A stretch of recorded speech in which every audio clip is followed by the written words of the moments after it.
Oi, pessoal, tudo bem? Sejam bem-vindos a mais um Revisa aí, professor. E hoje nós vamos estudar a lição 2. Por isso, vem comigo.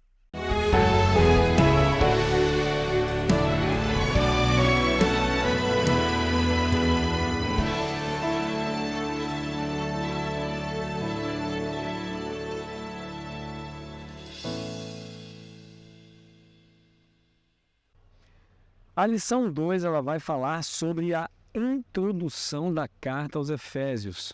Se você pegar a lição 1, lá na parte de quarta-feira, terça-feira, tem um esboço de como foi construída, a estrutura de Efésios, e bem na parte introdutória, os teólogos, os estudiosos, colocam então essa parte de introdução que nos promove, nos convida a exaltar, louvar e adorar o nome de Deus. Então, amanhã, na segunda-feira, a gente vai ver que motivos nós temos para adorar o nome de Deus.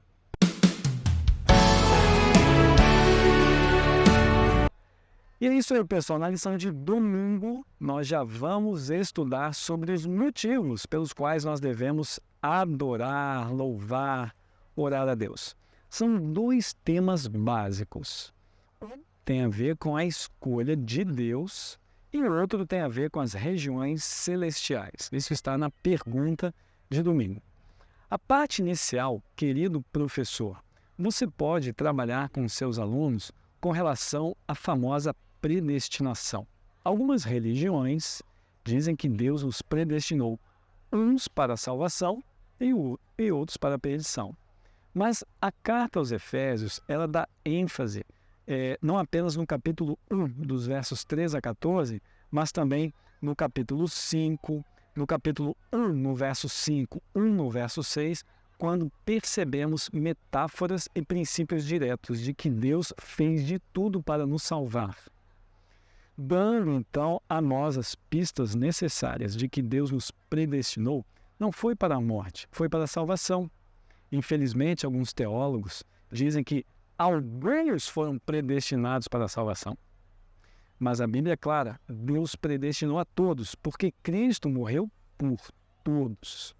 Cabe a nós agora escolher aceitar essa salvação.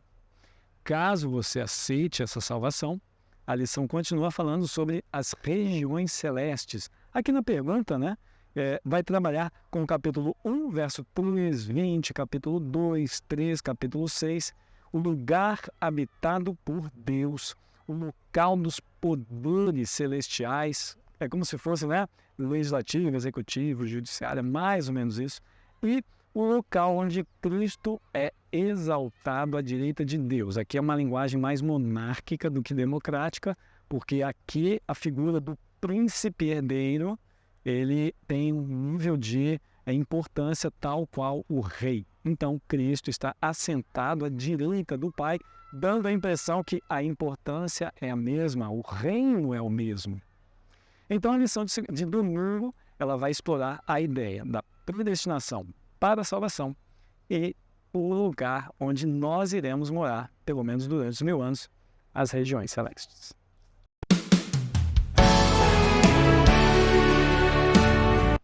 A lição de segunda-feira vai trabalhar com duas palavras-chave, redenção e graça.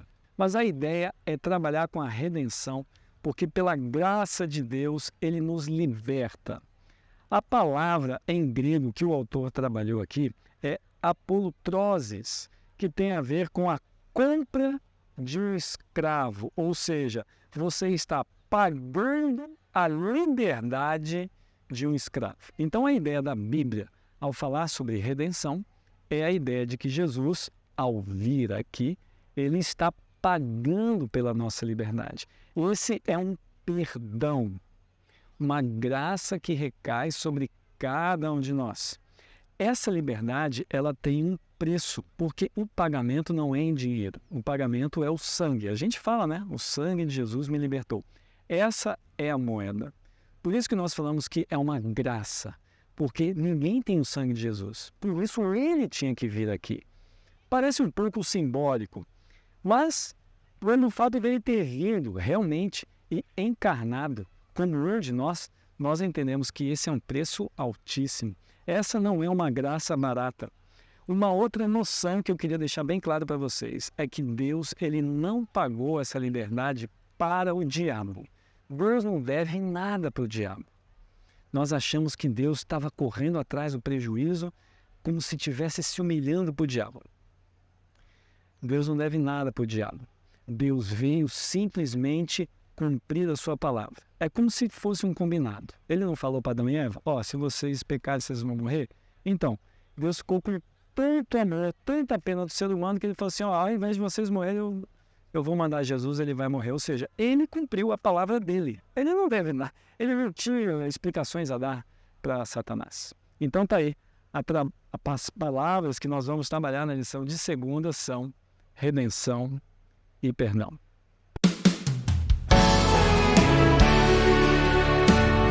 A lição de terça-feira, para mim, ela tem um significado muito legal, muito importante, porque Efésios, capítulo 1, e nos versos 9 e 10, ela dá uma pista que eu acho, assim, fundamental.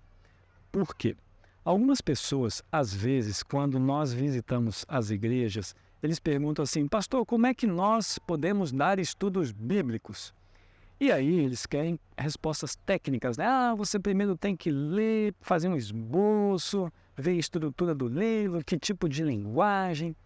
Mas a lição de terça, quando ela fala sobre estar centrado, estar focado, convergido em Cristo, isso para mim demonstra uma noção de natureza. Porque antes de eu dar estudo bíblico, eu preciso ser conectado, eu preciso ser focado, eu preciso ser unido a Cristo.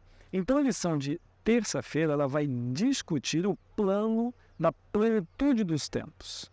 Cristo, através da sua morte, ele compartilhou essa oportunidade de unificar as coisas. Então, a plenitude dos tempos é Cristo vir aqui, ele tocar no coração das pessoas através do Espírito Santo, elas se arrependerem, se reconciliarem com Deus, e então um grupo, num momento de reavivamento, começa a procurar a Deus.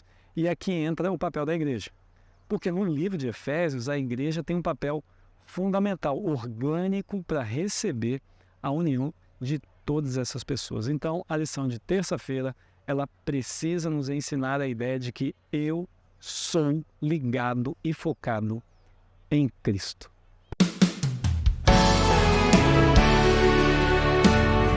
A lição de quarta-feira, ela tem uma pegada de gratidão.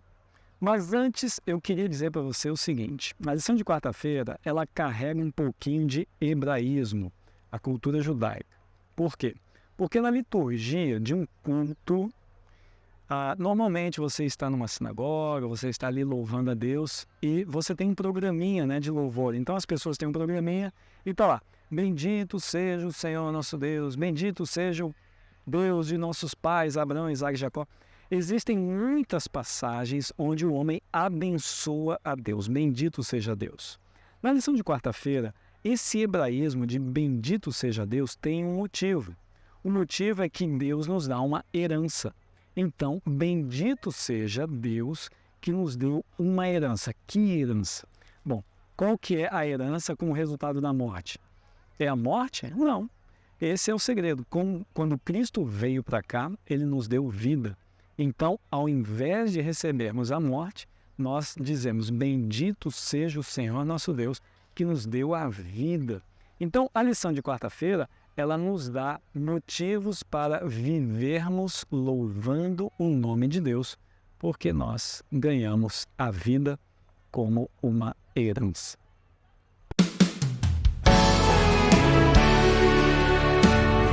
A lição de quinta-feira, com certeza, ela vai ser um pouquinho mais trabalhosa porque ela é muito abstrata. Mas nós que estamos trabalhando aí com o Espírito Santo, vamos entender isso melhor. A lição de quinta-feira fala que o Espírito Santo é um selo e garantia. Quando nós somos batizados em nome do Pai, Filho e Espírito Santo. Então nós consideramos que ao sermos batizados nas águas, por imersão, nós também fomos batizados no Espírito. E Paulo está tentando dizer que quando alguém se entrega a Jesus, na verdade, o Espírito Santo sela essa pessoa, né? Então, quando o Espírito Santo sela essa pessoa, ela está selando, né, para o dia da redenção. Então, esse é um ponto. O segundo ponto é que o Espírito Santo, ele é uma garantia.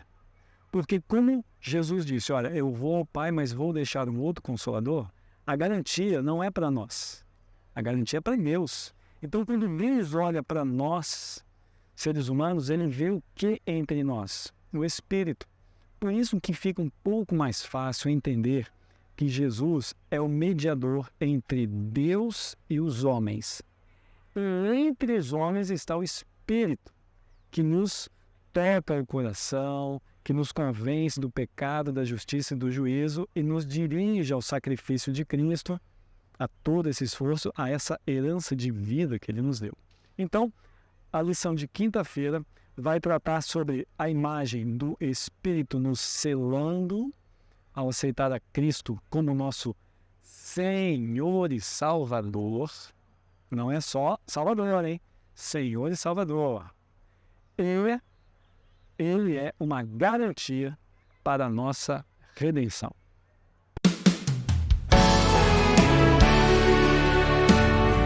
A lição de sexta-feira vai concluir a lição com uma reflexão. Eu acho que é legal a gente pensar nisso. Veja, se nós ganhamos herança da vida, a graça, o perdão, a redenção, o Espírito, né, nos selando e nos dando garantias, parece que a nossa salvação já está totalmente garantida, não é mesmo? Então aqui vem a pergunta. Será que você aceita isso da sua vida? Porque se a resposta for não, você pode até ter o Espírito, o selo, a garantia, a bênção, a herança da vida, mas depende de você. Isso significa que Deus, ele faz a parte dele, mas ele respeita a sua decisão, por mais estranha ou contrária que seja a sua vontade. Enfim, isso demonstra, mais uma vez, o ponto em que Deus nos predestinou para a salvação e Ele respeita a nossa decisão. Ele vai fazer de tudo para que nós possamos nos salvar. Jeremias diz que Deus não tem prazer na morte de ninguém. Então, Efésios, ao falar sobre Cristo, a unidade, o Espírito Santo, a redenção e a graça, também fala sobre o respeito que Deus tem sobre a sua liberdade. Meu amigo, não se esqueça, na semana que vem vamos nos encontrar de novo. Olha, o Maná está chegando, dia 20 de agosto, assina essa lição, hein? E não esqueça, eu estudo a minha lição. E você?